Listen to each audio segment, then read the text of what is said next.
Andhra Pradesh State Legislative Council, Honorable Speaker, Andhra Pradesh State Legislative Assembly, Honorable Members of the State Legislature,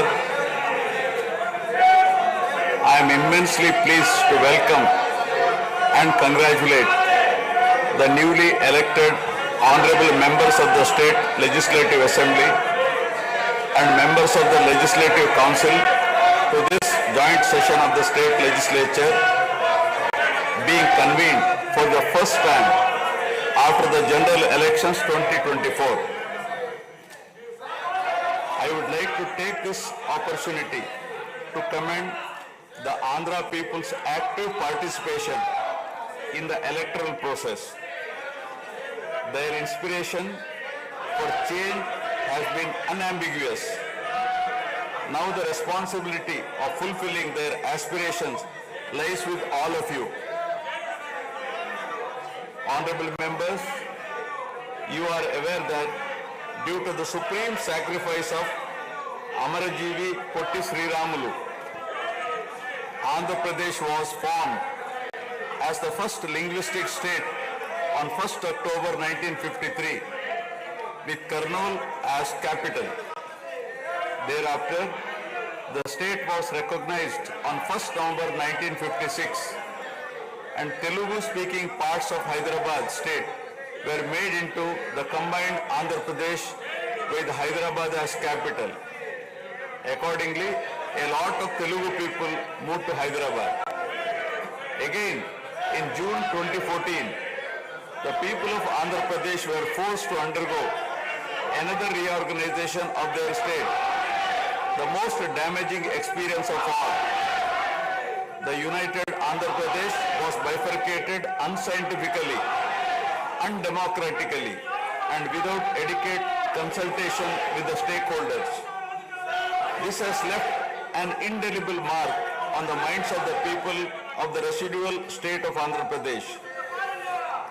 The turbulence caused due to multiple state reorganizations and the resultant disruptions have deprived Andhra people of a sustained long-period development and progress. Today we stand at a juncture where the people have to again take up the task of rebuilding their state. As time has progressed, it has become evident that the Andhra Pradesh Reorganization Act 2014 does not compensate enough the residual Andhra Pradesh for the loss of prosperity and development opportunities. The state bifurcation has imposed an unprecedented strain on the economy of the state. There are patent inconsistencies in distribution of assets and liabilities, with 58.32% of combined state population. The unscientific bifurcation caused the state to inherit only 46% of the resources. Financial loss on account of loss of Hyderabad city, disproportionate debt burden, loss of access to public institutions, loss of national institutions, Government of India PSUs, and institutions of higher learning, etc.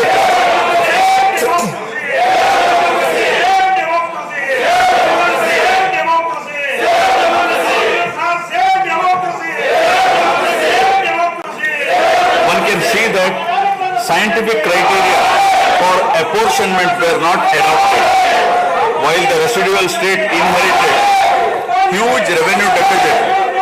Debt was shared on population basis, assets on location basis, power sharing on consumption basis, and worst of all, educational institutions with no basis. All these factors led to the structural change in economy with reduction of service sectors from 51% to 44%. The per capita income too fell from 1,06,176 for the combined state to rupees 93,121 for AP. What notwithstanding the adverse impact of the state bifurcation and undaunted by challenges such as budgetary constraints, infrastructural deficiencies, and unresolved issues, the government converted every crisis into an opportunity during the period 2014 to 19. The government had laid a solid foundation for a vibrant, sunrise Andhra Pradesh. The then government focused on the inherent strengths of the successor state of Andhra Pradesh, its 974-kilometer coastline, providing opportunities for port-led development and requisite environment for manufacturing activities. The fertile river plains supporting agriculture and allied activities, the passing of 3 industrial corridors through the state, the rich natural and human resources. A reflection on the state's performance during the 5-year period of 2014 to 19 gives a clear picture of the balancing act between development and welfare. Completion of prestigious Pattasima project by linking of rivers Godavari and Krishna in a record time of 1 year. Completion of 72% of Polavaram project so that it could be made fully operational by 2021. Prioritization of other irrigation projects, drought proofing measures, real-time governance, development of Amaravathi region through land pooling, construction of new secretariat and legislature building are a few examples worthy of mention. All the milestones achieved during 2014 to 19 were possible because of the visionary leadership of Sri Nara Chandrababu Naidu, the Honorable Chief Minister of Andhra Pradesh. In this regime, the state attracted marquee FDIs like Kia Motors, emerging as #1 state continuously in ease of doing business rankings. Under his able leadership, the state attracted several investments in various sectors. The government initiated development of Kakinada SEZ Port, Bhavanapadu and Ramayapatnam ports, expanded airports and increased the state road network. The development of infrastructure was balanced with welfare measures such as increase in old age pension, farm loan waiver, scholarships to students, construction of houses, etc. These development and welfare measures led to compound annual growth of 13.5% between 2014 to 19. While the state was set to take off on the path of high growth, the change of regime in 2019 again brought back the disturbing time for the nascent Andhra Pradesh. The state that already bore brunt of bifurcation in 2014 was rather unfortunate to have witnessed yet another bigger debacle in the form of inept governance, where the people were threatened and officers demoralized. In fact, the damage and losses during the period 2019 to 24 have been more severe compared to the state reorganization in June 2014. The government that assumed charge in 2019 started a destructive note with demolition of Praja Vedike that continued unabated till the end of the regime 2024. During this regime, democracy was at peril. People were in a state of fear and hardly enjoyed any freedom of living.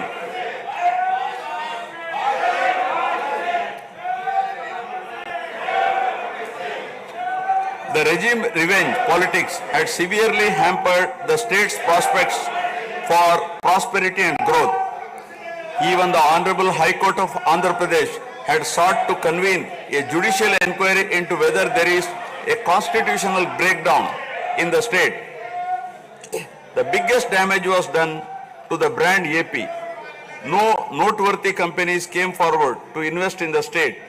The corrupt practices at all levels, coupled with weaponization of instruments of governance across revenue earning departments for personal gains, sabotaging of checks and balances, made several state institutions and private companies defunct and forced the existing enthusiastic investors and entrepreneurs to move out of Andhra Pradesh to other states. The uncertain environment which rocked the confidence of the people in general and investors in particular started showing impact on the state finances, leaving them in a mess. Fiscal prudence was abandoned. Expenditure was beyond means in spite of limited revenue growth, and debt and liabilities rose sharply.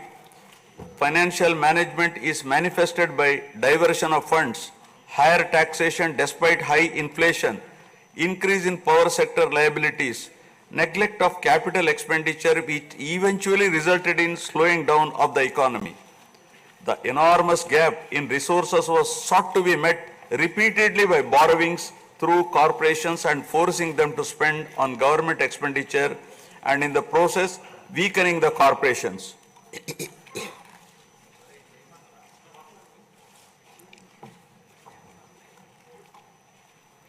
In view of the inordinate delay in clearance of the bills due to strained financial position of the state, many vendors and contractors have approached the High Court of Andhra Pradesh for relief and filed cases against the government.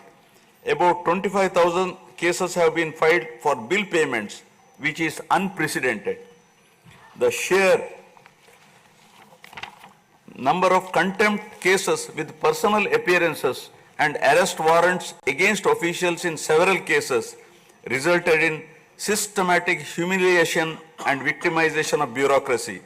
This led to complete demoralization of administrative machinery. The capital expenditure reduced by 60% in 2019-24 compared to 2014-19. Departments such as water resources and transport, roads and buildings, which undertake substantial capital works, were left critically short of funds to carry out any works. The capital expenditure on water resources has reduced by 56%, and that on roads and buildings by an alarming 85% during this period. The compound annual growth rate of state's own tax revenue slipped from 12.8% to 8.1% during this period. On the other hand, the revenue expenditure increased from 7.8% to 10.5%, whereas the capital expenditure growth declined steeply from 26.4% to 3.4%. Lower share of capital expenditure to public debt occurred during the period 2019 to 24 is a clear indicator that the government met revenue expenditure also through borrowed funds. The CAGR in per capita debt has been higher at 14%, while the CAGR in per capita income is only 9.7%. This reflects the fiscal profligacy of the previous regime as no capital formation took place. The Amaravathi capital region, envisioned as the focal point of growth for the nascent state of Andhra Pradesh, was totally destroyed. With an attempt to scrap the Amaravathi dream, the government confused the people with its malicious three capital cities idea under the guise of decentralized governance. During the period 2019-24, no irrigation project, no industries, no infrastructure relating to roads, buildings, hospitals, drinking water was taken up.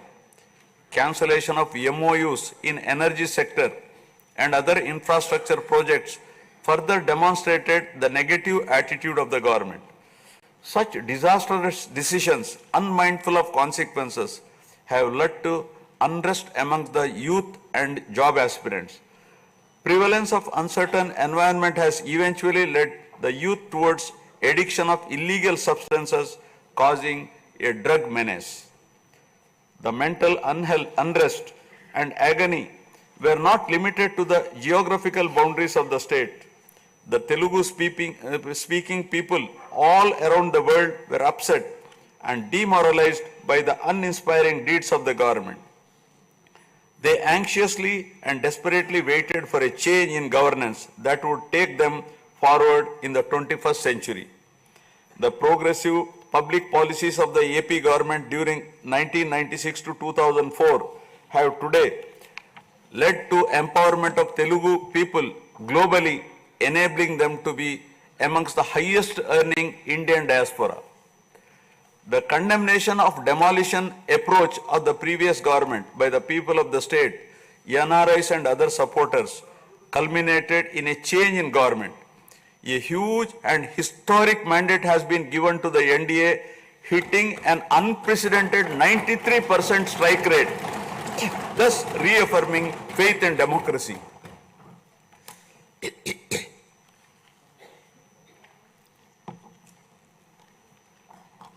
I sincerely congratulate the people of Andhra Pradesh for their wisdom in electing a government that discharges its duties with a futuristic view.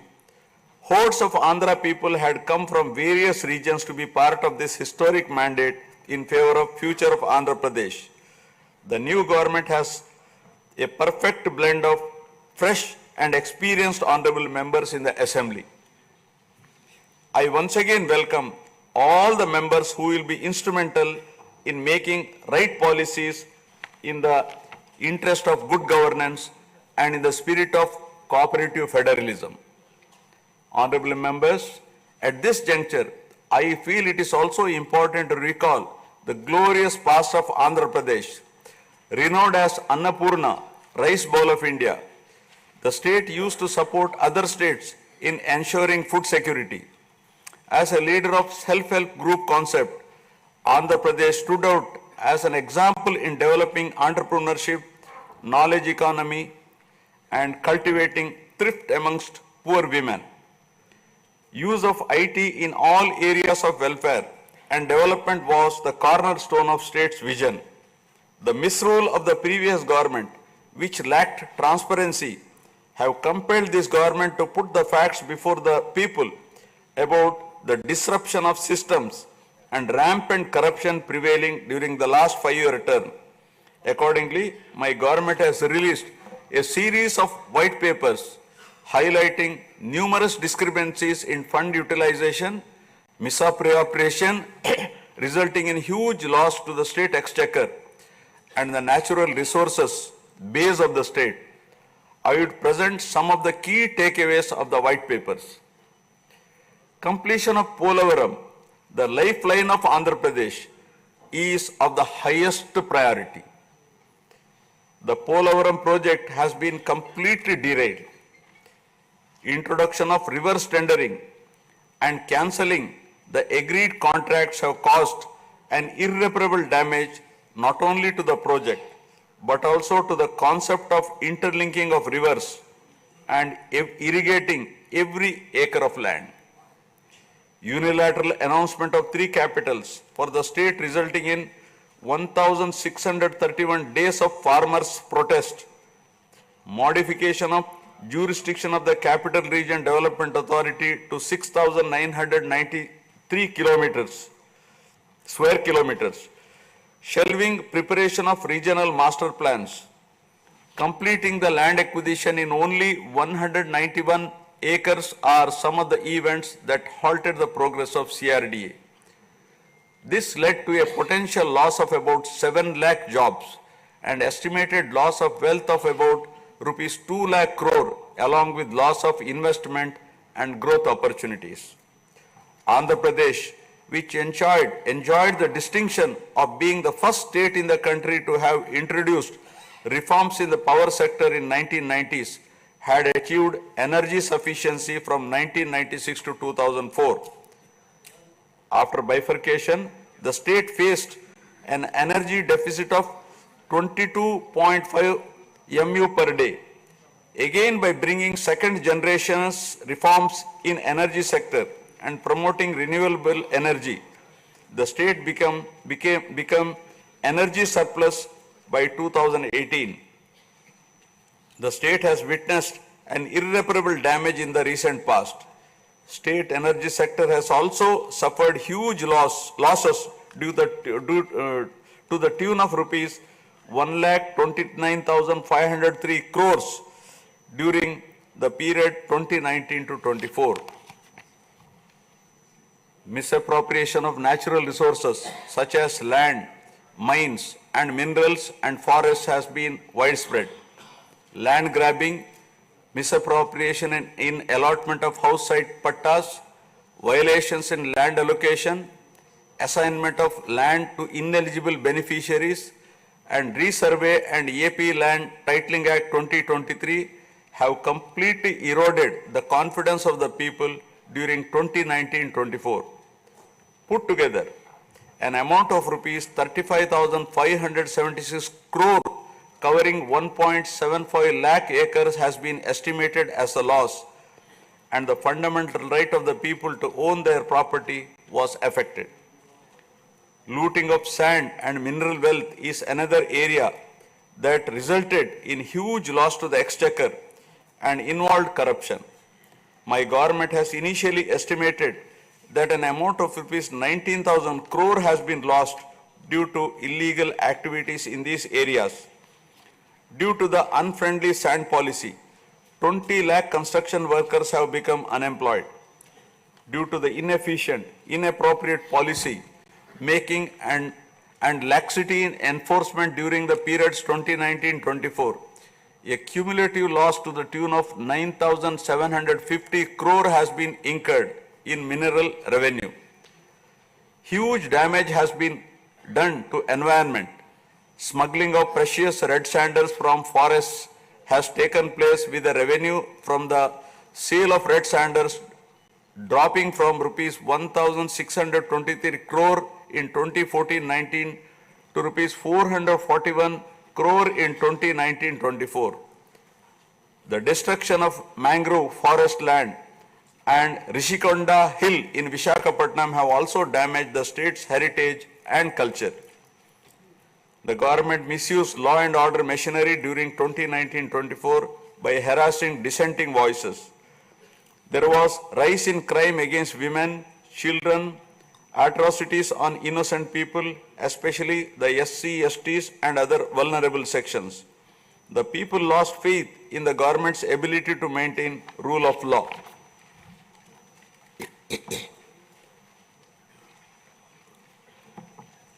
The previous government also made a mockery of the excise revenue streams of the state. The VAT on excise was reduced and diverted to AP State Beverages Corporation as a special margin, which otherwise would have come to the government as revenue.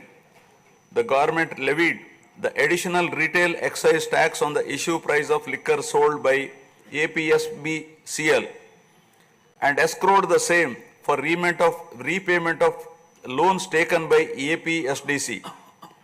While the APSBCL started supplying low quality liquor and introduced unknown brands at significantly higher rates, there was increase in black money due to smuggling of IMFL across the border districts. These policy practices have caused irreparable damage to the excise revenue streams of the state.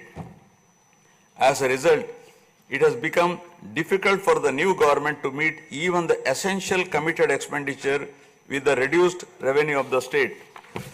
The overall debt has more than doubled in last 5 years, with huge outstanding payments of salaries and pensions, debt repayment for the debt burden of about 10 lakh crore, payments for the power sector dues, civil supplies and other liabilities has become challenging.